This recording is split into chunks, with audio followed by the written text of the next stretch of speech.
Hello, my dear students. In this video, we will learn ratio and proportion. Ratio क्या होता है, proportion क्या होता है, ये हम सीखेंगे। बेटा, हम आज तक चीजों को कंपेयर करना जाने हैं, उनको डिफरेंस के हिसाब से। मान लो मेरे पास 9 चॉकलेट्स हैं और आपके पास 12 चॉकलेट्स हैं, तो अगर हम इनका कंपैरिजन करें तो आपके पास 3 चॉकलेट्स ज्यादा हैं। ओके, तो अगर हम इन्हीं को ही थोड़ा सा और बेहतर तरीके में देखें तो हम इनको रेशो का नाम दे देते हैं। अगर हम ये जानना चाहते हैं कि इनका जो डिफरेंस है वो कितना है, means to taking the difference between the quantities when they are same type. जब हम सेम क्वांटिटीज का कंपैरिजन करते हैं तब हम उन्हें रेशियो का नाम दे सकते हैं। बहुत सारे केसेस ऐसे होते हैं जहां पे हम डिफरेंस को प्रेफर नहीं करते, हम डिवीजन को प्रेफर करने लग जाते हैं। उस समय पे हम उन क्वांटिटीज को रेशियो में बताते हैं। फॉर एग्जाम्पल, मान लो आपके आपकी उम्र 10 साल है और आपके पिताजी की उम्र 50 साल है। अब अगर दोनों की एज को देखा जाए तो आपके पिताजी की 50 और आपकी एज जो है 10 ईयर है। अगर इनको सेम नंबर से हम डिवाइड करवा दें, फॉर एग्जाम्पल 10 से मैं दोनों को डिवाइड करवा दूं, तो ये जो आपके पापा की एज आएगी वो होगी 5 और आपकी जो एज आएगी वो होगी 1। और रेशियो को बताने के लिए हम ये दो डॉट्स की हेल्प लेते हैं, इन्हें हम रेशियो बोलते हैं। तो रेशियो के लिए हम इन्हें लिख देंगे 5:1। तो कभी भी जब हम सेम क्वांटिटी जैसे यहाँ पे दोनों को मैंने ईयर्स में लिया है, ये दोनों को डिवाइड करवाया है, तो जब भी हम सेम क्वांटिटीज को डिवाइड करवाते हैं उसे हम रेशियो बोलते हैं। रेशियो टर्म की हेल्प से उन्हें बताते हैं। रेशियो डिफरेंस कंपैरिजन डिफरेंस से भी किया जा सकता है और कंपैरिजन डिवीजन से भी किया जा सकता है। बहुत सारे केसेस ऐसे होते हैं कि कंपैरिजन जो होता है अमाउंट्स का, उनको और भी ज्यादा बेहतर तरीके में बताना हो अगर, तो हम ये बताते हैं कि वो कितने टाइम्स आ रहा है, एक क्वांटिटी से कितना बड़ा है। जैसे अब मान लो मेरे पास 5 चॉकलेट्स हैं और आपके पास 25 चॉकलेट्स हैं, और मैं इसे थोड़ा और बेहतर तरीके से बताना चाहता हूँ। अगर हम इनका कंपैरिजन निकालें तो हमारे पास इसके कंपैरिजन के दो तरीके हैं। पहले तो हम ये बता सकते हैं कि आपके पास कितने, मान लो ये मैं हूं ए और बी आप हो, तो हम ये बता सकते हैं कि बी के पास कितने ज्यादा चॉकलेट्स हैं। तो उसके लिए 25 - 5 करेंगे हम, और ये आएगा हमारे पास 20। तो हमें यहाँ से डायरेक्ट पता चल रहा है कि 20 चॉकलेट्स आपके पास ज्यादा हैं। बट अगर हम इसी को ही थोड़ा और मीनिंगफुल बनाना चाहें तो हम वो भी कर सकते हैं। उसके लिए हम क्या करेंगे, इन दोनों नंबर्स को किसी एक नंबर से डिवाइड कर देंगे। वो नंबर ऐसा होगा जिस जिस पे ये दोनों नंबर आते हों। मींस इसका फैक्टर निकाल लेंगे हम, हाईएस्ट कॉमन फैक्टर। तो जैसे कि 5 और 25 दोनों ही मल्टीपल है 5 के, तो हम इन दोनों नंबर को 5 से डिवाइड करवा देते हैं, इस 5 को भी और इस 25 को भी। तो ये हमारे पास आएगा 25/5 एंड 5/5। और ऐसा करने पे ये तो कट गया 1 बार और ये कट गया 5 बार। तो इनको एक अलग तरीके से दिखाने के लिए हम लिखेंगे 1, ये दो डॉट लगाएंगे जिसे हम बोलेंगे रेशियो 5। सो डिवीजन में हम इनको ऐसे दिखाएंगे और इसे पढ़ेंगे 1:5। तो बाय डिवीजन हम इनको और भी मीनिंगफुल बना सकते हैं। इसे हम बोलते हैं कंपैरिजन बाय रेशो, और इसके लिए हम कौन सा सिंबल यूज करते हैं, ये सिंबल यूज करते हैं। जब भी दो क्वांटिटीज सेम होगी, उनकी यूनिट्स सेम होंगी, तब ही हम उनको कंपेयर कर सकते हैं, अदरवाइज हम उनको कंपेयर नहीं कर सकते। अगर हम उन्हें रेशियो की हेल्प से कंपेयर करना चाहते हैं तो हमें उनकी यूनिट्स को सेम बनाना ही होगा। अब यूनिट से मेरा क्या मतलब, मान लो कि अगर हमारे पास एक तो 1 सेंटीमीटर और दूसरा हो 1 मीटर, तो ये दोनों की यूनिट्स सेम नहीं है।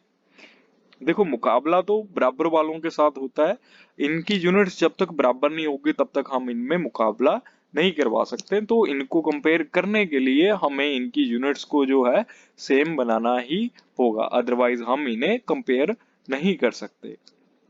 अभी चलो मान लो हमें ये पता चल गया कि इनको कंपेयर करने के लिए हम इनकी यूनिट्स को सेम करेंगे।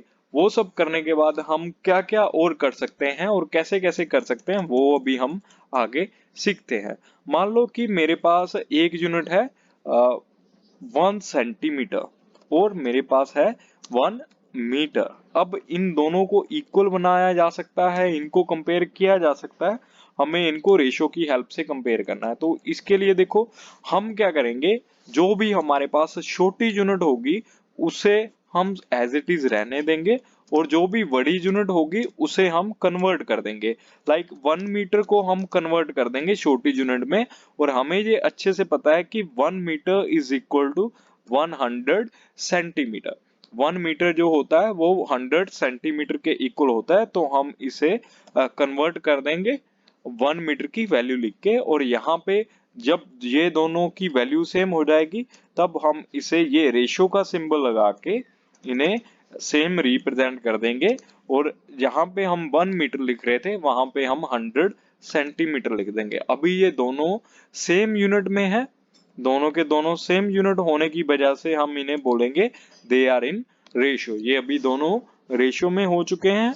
हम इन दोनों को सेम नंबर से डिवाइड कर सकते हैं, क्योंकि ये दोनों सिर्फ 1 पे डिवाइड होंगे, इसलिए इनकी जो रेशो है 1:100 ही रहेगी। और बच्चों याद रखना, रेशो की कोई भी यूनिट नहीं होती। Ratio is a unitless quantity, मतलब इसको अगर हम डिवाइड करते हैं तो इसकी जो यूनिट है वो सेंटीमीटर मीटर कुछ नहीं आएगी।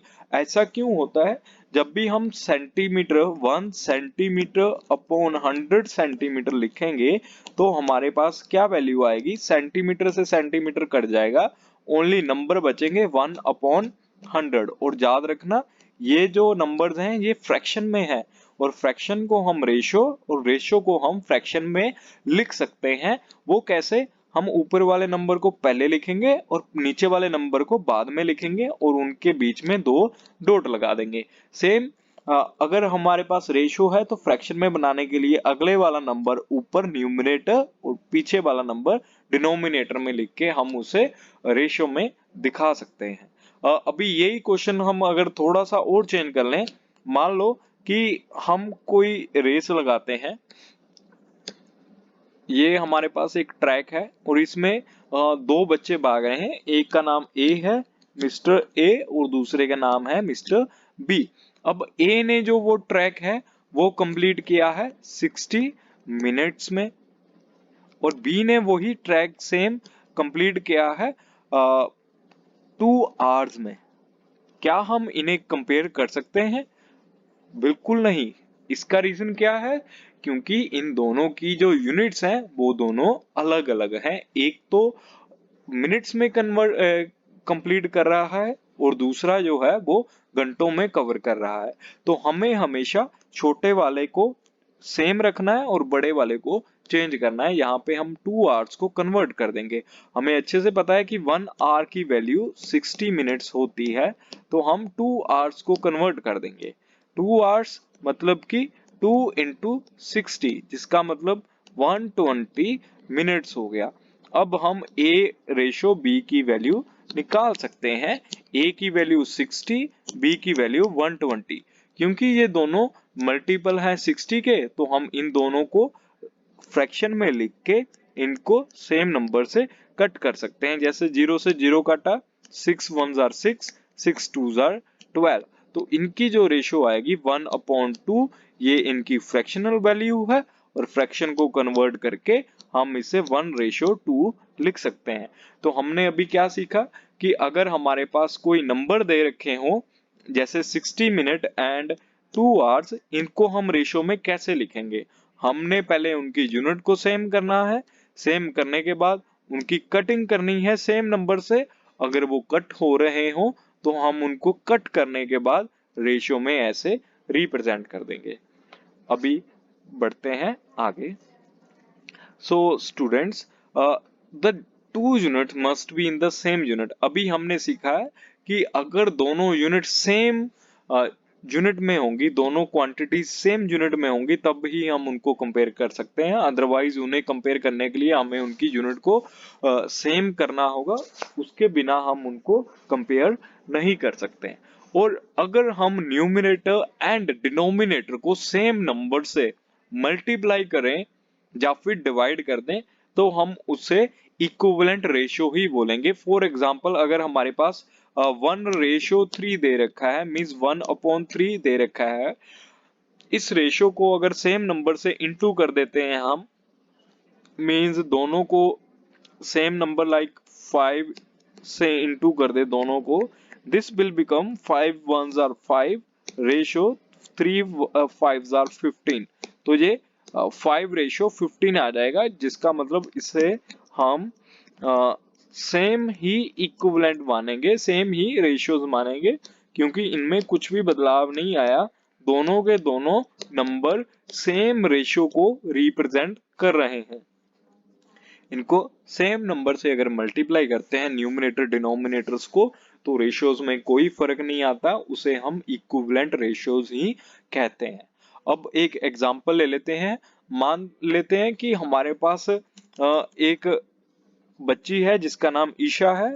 ईशा का वेट 10 किलोग्राम है और उसके फादर का वेट 50 ग्राम है। और जब दोनों के वेट की हमने रेशियो निकाली तो ईशा's फादर एंड ईशा को हम कहेंगे दे आर 50:10, और सेम नंबर पे डिवाइड करने पे दोनों के दोनों होंगे 5:1। इन्हें हम बोलेंगे दे आर 5:1, मीन्स उसके पिताजी की एज 5 और उसकी एज 1 रेशो में है। तो ये हमारा कंपैरिजन हो गया जिसमें हमने डिवीजन की हेल्प ली। जब भी हम सेम रेशियोज को सेम रेशियोज आती हैं तो उसमें बहुत सारे वैरायटी के सर्कमस्टांसेस और भी आते हैं। फॉर एग्जांपल, कि अगर हम कहें कि हम 3:5 और इनको आगे पीछे कर दें अगर 5:3, क्या ये सेम है? और जवाब होगा नहीं, ये दोनों सेम नहीं है। हम इन्हें ऐसे नहीं लिख सकते, क्योंकि अगर हम रेशो लेते हैं A:B, वो B:A के इक्वल नहीं होगा। वो सिर्फ एक ही केस में हो सकता है जब दोनों की दोनों रेशियोज सेम हो, जैसे 1:1, 2:2। जब न्यूमरेटर डिनोमिनेटर सेम होगा, सिर्फ उसी केस में हम इनको ऐसे लिख सकते हैं, अदरवाइज हम इनको चेंज करके नहीं लिख सकते। और नेक्स्ट हमने देखा था कि हम जो रेशो को फ्रैक्शन के रूप में लिख सकते हैं और इनकी सिंपलेस्ट फॉर्म में भी लिख सकते हैं। सिंपलेस्ट फॉर्म मतलब अगर हमारे पास दो नंबर्स 78 एंड 39 दे रखे हैं तो इनको सेम नंबर पे कट करने के बाद हमारे पास 2/1 आएगा, जो इनकी रेशो 2:1 को दिखाएगा, और ये इनकी सिंपलेस्ट फॉर्म को दिखा रहा है, जिसे हम इन्हें लोएस्ट फॉर्म में होना भी कह सकते हैं। अगर हमारे दो रेशोज अलग अलग नंबर हो और वो सेम हो, उनकी रेशो सेम हो, आइडेंटिकल हो, तो हम ऐसे रेशियोज को प्रोपोर्शन में होना भी कहते हैं। फॉर एग्जाम्पल, अगर मान लो हम कोई मैच करवाते हैं, फर्स्ट मैच में टीम ए के जो स्कोर हैं वो 5 थे, टीम बी के स्कोर जो है वो 10 थे। तो हमने इनकी रेशियो निकाली, वो रेशियो आई 1:2। वापिस हमने उनके सेकंड राउंड में मैच करवाए और उसमें टीम ए के स्कोर आए 8 और टीम बी के स्कोर आए 16। अब हमने पता लगाया क्या वो दोनों सेम कैसा परफॉर्म किया उन्होंने, तो इससे हमें पता चला कि उन्होंने सेम पहले जैसा ही परफॉर्म किया है, क्योंकि दोनों की जो रेशो है वो है same.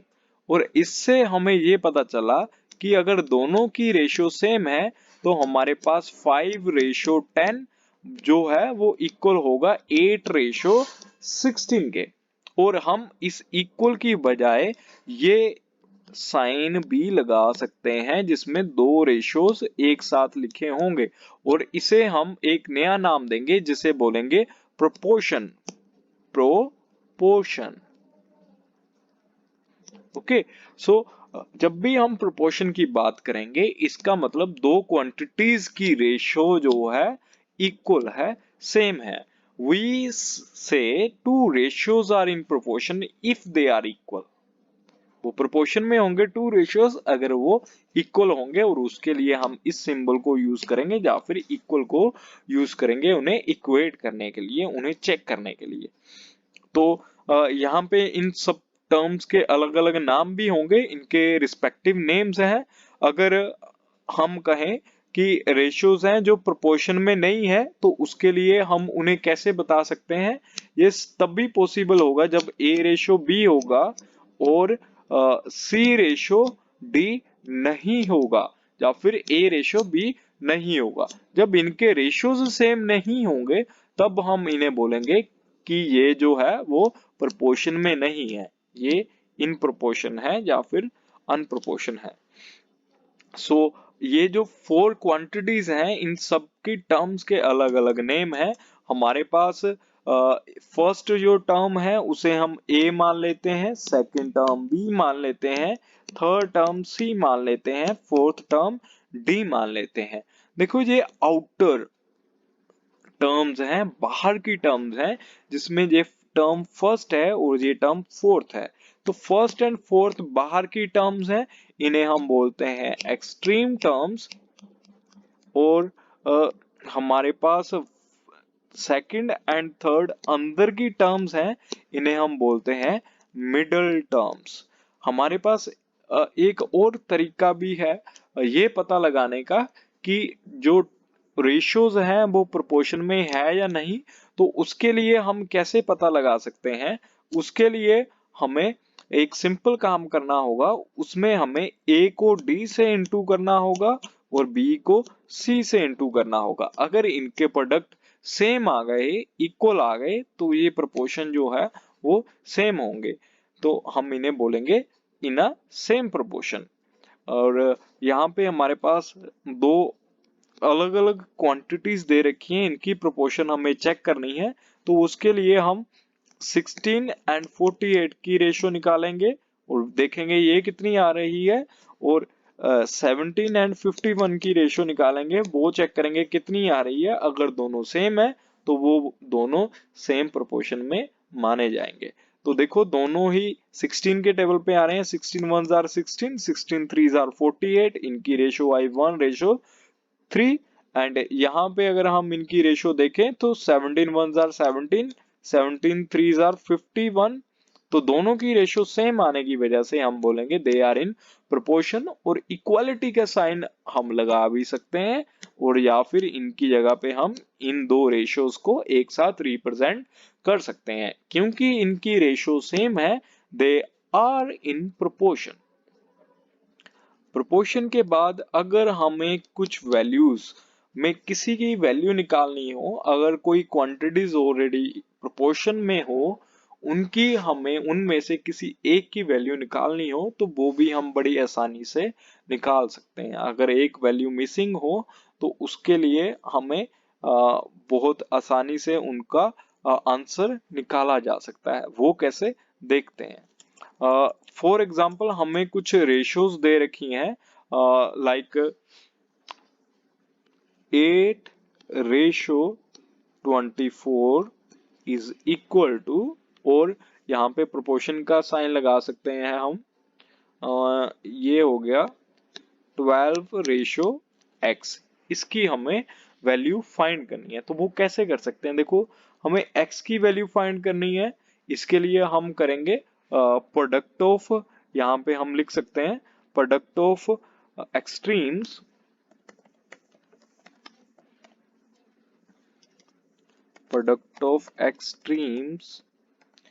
which will be equal to product of middle के प्रोडक्ट के इक्वल होगा। तो यहाँ पे एक्सट्रीम कौन है? देखो आउटर जो होते हैं वो एक्सट्रीम होते हैं। आउटर में हमारे पास 8 इंटू एक्स आ जाएगा। एक्स को हम लिख सकते हैं कैपिटल एक्स। ओके, यहाँ पे हमारे पास आएगा capital X which will be equal to इसे 24 इंटू 12 कर देंगे। और क्योंकि हमें x की वैल्यू फाइंड करनी है तो हम x को अकेला कर देंगे और यहाँ पे हम